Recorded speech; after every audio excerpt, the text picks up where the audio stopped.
शराब पीने से चिंता, बेचैनी, घबराहट सच में कम होती है क्या? शराब पीने से व्यक्ति का टेंशन कम होता है क्या? इस बात का क्या एविडेंस है? क्या ये बात सच है कि व्यक्ति अगर शराब पीता है तो व्यक्ति की चिंताएं, बेचैनी, घबराहट और टेंशन कम होता है? ये बात साइंटिफिक है क्या? तो आइए इसी बात को साइंटिफिक तरीके से समझने की कोशिश करते हैं। मैं हूं doctor B Shashikant, psychologist, train in rational emotive behaviour therapy और कॉग्निटिव बिहेवियर थेरेपी। दोस्तों, जब भी कोई व्यक्ति शराब पीता है तो उस व्यक्ति के ब्रेन में तीन तरह के, खास करके तीन तरह के न्यूरोट्रांसमीटर सिक्रेट होते हैं। पहला है गाबा, दूसरा है डोपामाइन और तीसरा है सेरोटोनिन। ये जो न्यूरोट्रांसमीटर्स होते हैं ये ब्रेन के फंक्शनिंग का काम करते हैं। जो भी ब्रेन में कार्य होते हैं उस कार्य को ये फंक्शन करते हैं, कार्य करने में ब्रेन को हेल्प करते हैं।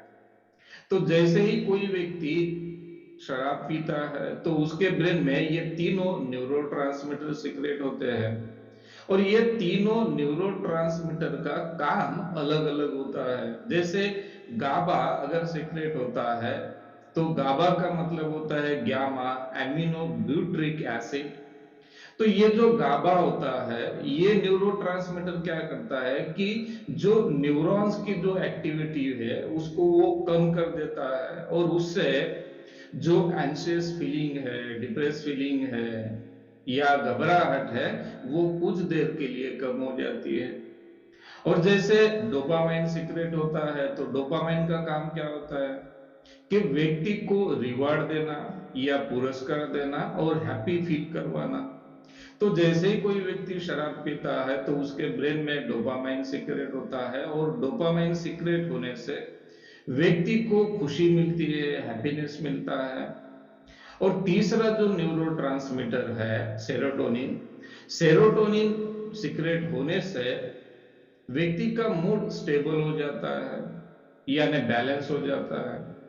अभी ये बातें सुनने के बाद आपको ये लगता होगा कि शराब पीने से सच में चिंता, बेचैनी, घबराहट, डिप्रेस फीलिंग ये या टेंशन कम होता है, तो आप गलत हो। ऐसा बिल्कुल भी नहीं होता है। अभी देखिए कि किसी व्यक्ति ने शराब पी और उसके ब्रेन में गाबा, डोपामाइन और सेरोटोनिन ये न्यूरोट्रांसमीटर सिक्रेट हुए। लेकिन जैसे ही उस व्यक्ति के बॉडी में जो अल्कोहल है उसकी मात्रा कम हो जाएगी तो जो आपका प्रॉब्लम था, जितनी आपकी एंजाइटी थी, जितनी आपकी बेचैनी थी, जितना आपका टेंशन था, वो फिर से वैसा ही रहेगा। इसका मतलब कि कोई एक लाइट है और उस लाइट पर आपने ब्लैक चादर रख दी तो आपको दिखेगा कि प्रकाश नहीं आ रहा है, इसका मतलब अंधेरा हो गया, ऐसे आप मानोगे। लेकिन जैसे ही ये चादर आप हटाओगे तो प्रकाश तो है ही, लाइट तो जल ही रहा है, तो वो प्रकाश देना स्टार्ट होगा। तो उसी तरीके से जब उस व्यक्ति के बॉडी में जो अल्कोहल है वो डाउन हो जाएगा तो डोपामाइन, गाबा और ये सेरोटोनिन भी अपने नेचुरल फॉर्म में आ जाएंगे। तो इससे ये चिंता है, घबराहट और बेचैनी कम नहीं होती है। लेकिन अगर कोई व्यक्ति टेंशन में, एंजाइटी में या डिप्रेस फीलिंग में अगर शराब कंज्यूम करता है, शराब पीता है, तो उसके बहुत सारे नुकसान होते हैं। सबसे पहली बात कि जब व्यक्ति शराब पीता है तो उससे उसकी थोड़ी बेचैनी कम होती है, घबराहट कम होती है, टेंशन थोड़ा सा दूर होता है। अभी ये जो फीलिंग है टेंशन कम होने की, हालांकि ये सच में कम नहीं होता। शराब की नशा जब तक है तब तक कम होगा, जैसे ही नशा उतर जाएगी वो प्रॉब्लम वैसा का वैसा ही रहेगा। लेकिन उस व्यक्ति में ये कंडीशन होता है कि जब भी मुझे चिंता होती है, बेचैनी होती है, टेंशन आता है और मैं शराब पीता हूं तो ये सब टेंशन, एंजाइटी, चिंता है दूर हो जाती है। तो इससे उस व्यक्ति का माइंड प्रोग्राम हो जाता है कि जब भी मुझे चिंता हो, किसी भी बात का टेंशन हो या मुझे डिप्रेस फील हो, तो ये अगर मुझे कम करना है तो क्या लेना चाहिए? अल्कोहल लेना चाहिए। तो ये हुआ कंडीशनिंग। अभी ये पर्सन इसको अगर बार बार कंज्यूम करता है अल्कोहल को, तो जैसे ही उसके शरीर में जो अल्कोहल की मात्रा है वो अगर डाउन हो जाती है, अल्कोहल की मात्रा कम हो जाती है, तो उसकी बॉडी क्या करती है? झूठी चिंताएं उत्पन्न करती है, झूठा टेंशन उत्पन्न करता है, झूठे बेचैनी क्रिएट करता है। क्यों?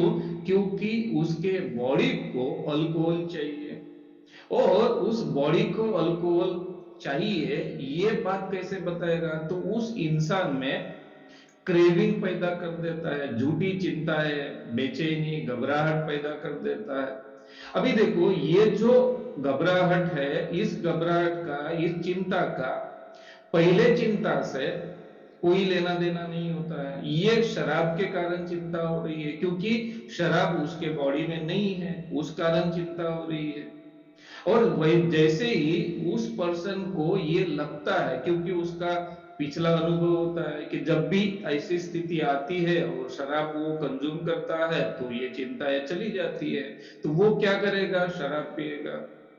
और फिर वो शराब पीने के बाद में जैसे ही उसका, उसके बॉडी का जो इंटेक है शराब का, अल्कोहल का जो इंटेक है वो जैसे ही कम हो जाएगा, फिर से क्रेविंग बढ़ेगी। क्रेविंग का मतलब है तलब लगना।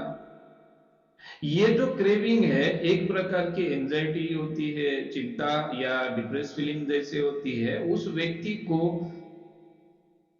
फोर्स करती है कि वो अल्कोहल कंज्यूम करे। उसको, उसके इमेजिन बदल देती है, उसके कॉग्निशन बदल देती है, ताकि वो किसी भी हालत में वो व्यक्ति शराब ले। ऐसे सिचुएशन में जब कोई व्यक्ति पहुंचता है तो उसे एडिक्शन कहा जाता है। और किसी भी पर्सन को अगर एडिक्शन होता है तो एडिक्शन से सबसे बड़ा नुकसान होता है कि उनकी कॉग्निटिव एबिलिटी पूरी डिस्ट्रॉय होने लगती है। यानी कॉग्निटिव एबिलिटी का मतलब डिसीजन मेकिंग उसका गड़बड़ हो जाएगा, साथ में उनकी लैंग्वेज में चेंजेस आएगा, वो किसी की बात सही तरीके से समझ नहीं पाएगा, बात करने में उसको दिक्कत आएगी, बात सुनने में उनको दिक्कत आएगी, समझने में उनको दिक्कत आएगी, और साथ में ब्रेन के न्यूरोट्रांसमीटर में इतने चेंजेस होते हैं, गड़बड़ इतनी हो जाती है कि उससे साइकोलॉजिकल या साइकेट्रिक प्रॉब्लम ज्यादातर निर्माण होने की संभावना बढ़ जाती है।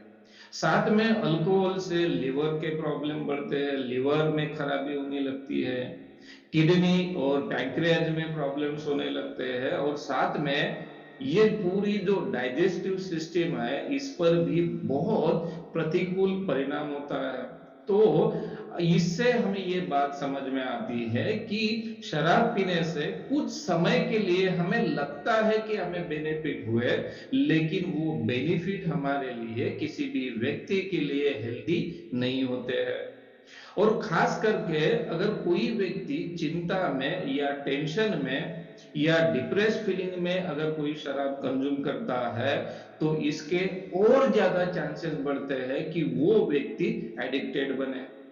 क्योंकि एक बात आप समझ लीजिए कि कोई व्यक्ति टेंशन है इसलिए शराब पी रहा है, चिंता है इसलिए शराब पी रहा है, डिप्रेस फीलिंग लग रही है इसलिए शराब पी रहा है, तो व्यक्ति के जीवन में हर दिन कुछ ना कुछ टेंशन होता है, कुछ ना कुछ चिंताएं होती है।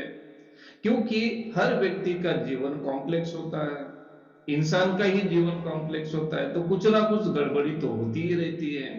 तो इसका मतलब वो व्यक्ति कहाँ देखेगा अपने टेंशन को रिलीज करने के लिए, अपनी चिंताओं को रिलीज करने के लिए? उसका फोकस सिर्फ और सिर्फ शराब पर जाएगा, क्योंकि ये वो ही चीज है कि वो आसान भी है पीना, क्योंकि उसके लिए ज्यादा मेहनत नहीं करनी पड़ती, सिर्फ उसके लिए पैसा खर्चा करना पड़ता है। और वो आसान रास्ता चुनेगा कि चलो शराब पीने चलते हैं, और शराब कंज्यूम कर लेगा। दूसरे दिन कुछ गड़बड़ हो गई, फिर से वो शराब पिएगा, तीसरे दिन कुछ गड़बड़ होगी, शराब पीगा, और इससे एडिक्टेड होने का, व्यसन लगने का जो खतरा है, वो नॉर्मल जो इंजॉयमेंट के लिए शराब पीते हैं उनसे कहीं गुना ज्यादा होता है। तो इस बात से हमें ये सीख मिलती है कि चिंता, एंजाइटी और बेचैनी या डिप्रेस फीलिंग शराब पीने से बिल्कुल भी कम नहीं होती है। हालांकि ये झूठ होता है, थोड़ी देर के लिए होता है, ये परमानेंट सॉल्यूशन नहीं हो सकता। अगर चिंता, बेचैनी, घबराहट का सही मायने में इलाज करना है तो सबसे इंपॉर्टेंट है कि आप साइकियाट्रिस्ट को दिखा सकते हो, साइकियाट्रिक मेडिसिन ले सकते हो, या आप साइकोथेरेपिस्ट की, आरईबीटी सीबीटी थेरेपिस्ट की मदद ले सकते हो, या आपको जो भी थेरेपी अच्छी लगते है उस थेरेपी का आप यूज कर सकते हो, ले एक्सरसाइज कर सकते हो, साइकियाट्रिस्ट और साइकोथेरेपिस्ट के गाइडेंस में आप कुछ कर सकते हो, लेकिन शराब से बिल्कुल ही किसी भी व्यक्ति को बेनिफिट नहीं होता है, या शराब से एंजाइटी, बेचैनी, घबराहट कम नहीं होती है। तो आज के लिए बस इतना ही, मिलते हैं नेक्स्ट वीडियो में। अगर ये वीडियो आपको पसंद आया हो तो लाइक करना ना भूलें, और साथ में इस तरह के वीडियो औरों को भी शेयर करें ताकि उनका भी नॉलेज बढ़े।